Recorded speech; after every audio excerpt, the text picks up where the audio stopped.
Pan India star Prabhas హీరోగా నటించిన latest చిత్రం సాలార్ భారీ వసూళ్లు అందుకొని అదరగొడుతున్న సంగతి తెలిసిందే. ఇక ఈ సినిమా రిలీజ్ అనంతరం మరిన్ని భారీ చిత్రాలు రిలీజ్కి రాబోతున్నాయి. మరి ఈ చిత్రాల్లో దర్శకుడు నాగ్ అశ్విన్తో ప్లాన్ చేస్తున్న వరల్డ్ క్లాస్ చిత్రం కూడా ఒకటి.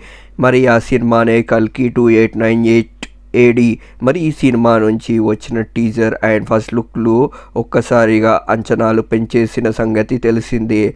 అయితే ఈ చిత్రం నుంచి ప్రభాస్ సహా నటి దీపికా పడుకోన్ సహా అమితాబ్లపై కొన్ని లేటెస్ట్ పోస్టర్స్ వైరల్గా మారాయి.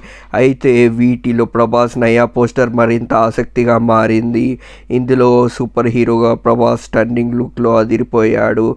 దీనితో ఈ పోస్టర్స్ ఇప్పుడు ఫ్యాన్స్లో వైరల్గా మారాయి. ఇక ఈ భారీ చిత్రాన్ని వైజయంతి మూవీస్ వారు నిర్మాణం వహిస్తున్నారు. సంతోష్ నారాయణ్ సంగీతం అందిస్తున్నారు.